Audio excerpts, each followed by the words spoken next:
சேலம் மாவட்டம் சின்ன திருப்பதியில் சுற்றுலாத்துறை அமைச்சர் ராஜேந்திரனின் அண்ணன் மகன் தன் மீது கொதித்த பாலை ஊற்றி கொடுமைப்படுத்தியதாக அவரது மனைவி பகீரை கிளப்பியுள்ளார். அமைச்சர் ராஜேந்திரனின் தனது அதிகாரத்தை பயன்படுத்தி நடவடிக்கை எடுக்க விடாமல் தடுப்பதாக மனைவி குற்றம் சாட்டியுள்ள நிலையில் தேர்தல் சமயத்தில் பணத்தை பறிக்கும் முயற்சியில் அமைச்சர் பெயரை இழுத்து விடுவதாக கணவன் சண்முகம் குற்றம் சாட்டியுள்ளார். நான் நிறைய தடவை போலீஸ் ஸ்டேஷன் போயிருக்கேன், எஸ்பி ஆஃபீஸ் போயிருக்கேன். எனக்கு எந்த ஒரு சப்போர்ட்டுமே கிடையாதுங்க சார். செட்டில்மெண்ட் பண்ணிட்டு உனக்கு நான் தாராளமாக டிவோர்ஸ் பண்ணுறேன், ஓகேவா? சேலம் மாவட்டத்தைச் சேர்ந்தவர் பல் மருத்துவர் தேவி. சுற்றுலாத்துறை அமைச்சர் ராஜேந்திரனின் உடன் பிறந்த அண்ணனின் மகன் சண்முகத்திற்கும் தேவிக்கும் கடந்த 2012ஆம் ஆண்டு திருமணமாகி 2 ஆண் குழந்தைகள் உள்ளனர். கருத்து வேறுபாட்டால் இருவரும் பிரிந்து வாழ்ந்து வரும் நிலையில் மூத்த மகன் தேவியுடனும் 2வது மகன் சண்முகத்துடனும் வாழ்ந்து வருகின்றனர்.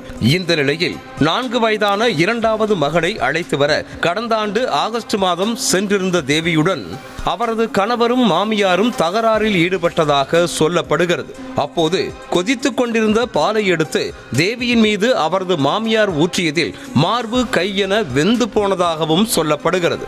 இது தொடர்பாக அம்பேத்கர் மக்கள் கட்சி அலுவலகத்தில் செய்தியாளர்களை சந்தித்த தேவி கடந்த ஆண்டு தன் மீது தாக்குதல் நடத்தப்பட்டு இருந்தாலும் நடவடிக்கை எடுக்க விடாமல் அமைச்சர் ராஜேந்திரன் முட்டுக்கட்டை போடுவதாக தேவி பகீர் குற்றச்சாட்டை முன்வைத்ததோடு இத்தனை பிரச்சனைக்கும் காரணம் அமைச்சரின் மருமகன் தான் என திடுக்கிடும் புகாரை தெரிவித்திருக்கிறார்.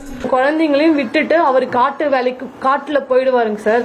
அமைச்சர் என்ன பண்ணாருன்னா அந்த சுத்தி வேலி போடுறதுக்கு அவரோட காட்டை பராமரிக்கிறதுக்கு என் ஹஸ்பண்ட் அங்க அனுப்பிச்சிருவாங்க சார். அவரு தான் எல்லா வேலையும் பார்ப்பாரு, எங்களை கவனிக்க மாட்டாருங்க சார். பினான்சியலா எந்த ஒரு சப்போர்ட்டும் எனக்கு பண்ணவே கிடையாது. அவங்க இதுலயே எங்களுக்குள்ளேயே ஃபேமிலியில சின்ன சின்ன சண்டை அது ரொம்ப பெருசாகி இந்த மாதிரி ஆயிடுச்சுங்க.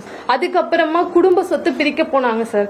அப்ப வீடு இருக்குன்னு சொல்லி தானே எனக்கு கல்யாணம் பண்ணீங்க, ஏன் எனக்கு வீடு கொடுக்கல அப்படின்னு அந்த ஒரு வார்த்தையை கேட்டதுனாலதான் சார் இவங்க என்னை எல்லாம் ஒதுக்கி வச்சு இவளை எப்படியாவது பிரிச்சிடணும்னு எய்ம் பண்ணி இந்த மாதிரி பண்ணாங்க சார். அமைச்சர் ராஜேந்திரனின் மருமகன் வேறொரு பெண்ணுக்கு பாலியல் தொல்லை கொடுத்தது குறித்து தட்டி கேட்டதன் பேரிலேயே தனது கணவரோடு பிரிவினை ஏற்பட்டதாக தேவி குற்றம் சாட்டியிருக்கிறார்.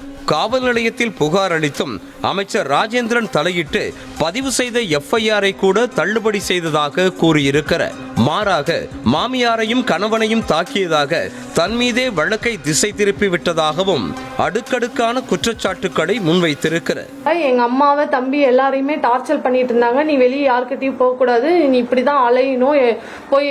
நான் நிறைய தடவை போலீஸ் ஸ்டேஷன் போயிருக்கேன், எஸ்பி ஆபீஸ் போயிருக்கேன். எனக்கு எந்த ஒரு சப்போர்ட்டுமே கிடையாதுங்க சார். ஜட்ஜு வரைக்குமே அவங்களுக்கு தான் சார் சப்போர்ட் பண்றாங்க. என் குழந்தை இன்ன வரைக்கும் என்கிட்ட காமிக்காம தான் சார் இருக்காங்க. தேர்தல் சமயத்தில் பணம் பறிக்கும் முயற்சியில் தனது மனைவி சிலரோடு சேர்ந்து கொண்டு தங்கள் மீது அவதூறு பரப்புவதாக சண்முகம் புகார்களை அடுக்கினார்.